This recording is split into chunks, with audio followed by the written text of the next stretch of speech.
Hi friends, ಎಲ್ಲರೂ ಹೇಗಿದ್ದೀರಾ? ಇವತ್ತು ತುಂಬ ಸುಲಭವಾಗಿ ತುಂಬ ರುಚಿಯಾಗಿ ಮ್ಯಾಂಗೋ ಜ್ಯೂಸ್ ಮಾಡೋದನ್ನು ನೋಡೋಣ. ಆದರೆ ಜ್ಯೂಸ್ ಮಾಡುವುದಕ್ಕಿಂತ ಮೊದಲು ಒಂದು ಕ್ವೆಶನ್, ನಿಮ್ಮ ಮನೆಯಲ್ಲೂ ಹೀಗೆ ಆಗುತ್ತಾ ಅನ್ನೋದನ್ನು ಹೇಳಿ. ಮಾವಿನ ಹಣ್ಣು ಮನೆಗೆ ತಂದ ತಕ್ಷಣ ಒಬ್ಬರು ನನಗೆ ದೊಡ್ಡ ಹಣ್ಣು ಬೇಕು, ಇನ್ನೊಬ್ಬರು ನನಗೆ ಸಿಹಿಯಾದದ್ದು ಬೇಕು ಅಂತಾರೆ. ಮಕ್ಕಳು ನಾವು ಹಣ್ಣು ತೊಳೆಯೋಷ್ಟರಲ್ಲಿ ಒಂದು ತೆಗೆದುಕೊಂಡು ಓಡಿ ಹೋಗಿರ್ತಾರೆ. ಕೊನೆಗೆ ಜ್ಯೂಸ್ ಮಾಡಲು ಹಣ್ಣು ಉಳಿದಿರಲ್ಲ. ಸರಿ, ಈಗ ಜ್ಯೂಸ್ ಮಾಡೋಣ.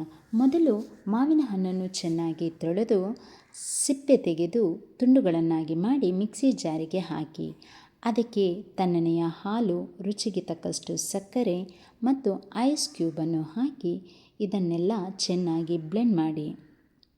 ಅಷ್ಟೇ, ನಮ್ಮ ತಣ್ಣನೆಯ ಸಿಹಿಯಾದ ರುಚಿಯಾದ ಮ್ಯಾಂಗೋ ಜ್ಯೂಸ್ ರೆಡಿ. ಒಂದು ಚಿಕ್ಕ ಟಿಪ್ ಕೂಡ ಹೇಳ್ತೇನೆ. ಮಾವಿನ ಹಣ್ಣು ಚೆನ್ನಾಗಿ ಸಿಹಿಯಾಗಿದ್ದರೆ ಸಕ್ಕರೆ ತುಂಬ ಕಡಿಮೆ ಹಾಕಿ. ಕೆಲವರು ಸಕ್ಕರೆಯ ಬದಲು ಜೇನುತುಪ್ಪವೂ ಹಾಕುತ್ತಾರೆ. ನಿಮಗೆ ಹೇಗೆ ಇಷ್ಟವೋ ಹಾಗೆ ಮಾಡಬಹುದು. ತುಂಬ ತಣ್ಣಗೆ ಕುಡಿಯಬೇಕೆಂದರೆ ಅರ್ಧ ಗಂಟೆ ಫ್ರಿಡ್ಜ್ನಲ್ಲಿ ಇಟ್ಟು ನಂತರ ಕುಡಿದರೆ ಇನ್ನೂ ರುಚಿಯಾಗಿರುತ್ತದೆ. ಇನ್ನೊಂದು ವಿಷಯ, ನಾವು ಚಿಕ್ಕಂದಿನಲ್ಲಿ ಬೇಸಿಗೆ ರಜೆ ಬಂದರೆ ಮನೆಯಲ್ಲೆಲ್ಲ ಮಾವಿನ ಹಣ್ಣಿನ ಸುವಾಸನೆ ಇರುತ್ತಿತ್ತು. ಬೆಳಗ್ಗೆಯಿಂದ ಸಂಜೆಯವರೆಗೆ ಮಾವಿನ ಹಣ್ಣು ತಿನ್ನೋದು, ಜ್ಯೂಸ್ ಕುಡಿಯೋದು, ಇದೇ ಖುಷಿ. ಈಗಲೂ ಆ ರುಚಿ ನೆನಪಾದರೆ ಮನಸ್ಸಿಗೆ ತುಂಬ ಸಂತೋಷ ಆಗುತ್ತದೆ.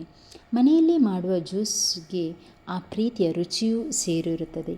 ಸ್ನೇಹಿತರೆ, ನಾವು ಹೊರಗೆ ಹೋಗಿ 100-200 ಕೊಟ್ಟು ಜ್ಯೂಸ್ ಕುಡಿಯುವುದಕ್ಕಿಂತ ಅದೇ ಹಣದಲ್ಲಿ ಮನೆಗೆ ಫ್ರೂಟ್ಸ್ ತಂದು ಕಡಿಮೆ ಖರ್ಚಿನಲ್ಲಿ ಇನ್ನೂ ರುಚಿಯಾಗಿ ಮಾಡಬಹುದು. ಮನೆಯಲ್ಲಿ ಮಾಡಿದ್ದಕ್ಕೆ ಒಂದು ವಿಶೇಷ ರುಚಿ ಇರುತ್ತೆ ಅಲ್ವಾ?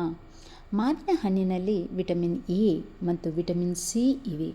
ಇದು ದೇಹಕ್ಕೆ ಶಕ್ತಿ ಕೊಡಲು ಸಹಾಯ ಮಾಡುತ್ತದೆ. ಆದರೆ ಯಾವ ಆಹಾರವಾದರೂ ಮಿತಿಯಲ್ಲಿ ತಿಂದರೆ ಮಾತ್ರ ಆರೋಗ್ಯಕ್ಕೆ ಒಳ್ಳೆಯದು.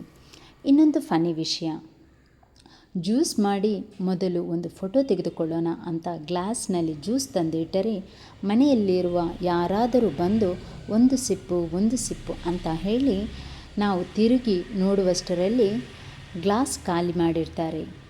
ಹೀಗೆ ನಿಮ್ಮ ಮನೆಯಲ್ಲಿಯೂ ಸಹ ಆಗುತ್ತದೆಯೇ ಎನ್ನುವುದನ್ನು ಕಮೆಂಟ್ ಮೂಲಕ ಬರೆಯೋದನ್ನು ಮರೆಯಬೇಡಿ. ನೀವು ಈ ಮಾವಿನ ಜ್ಯೂಸ್ ಮಾಡಿ ನೋಡಿ.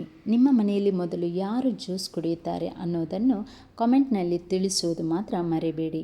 ವಿಡಿಯೋ ಇಷ್ಟ ಆದರೆ ಲೈಕ್ ಮಾಡಿ, ಶೇರ್ ಮಾಡಿ.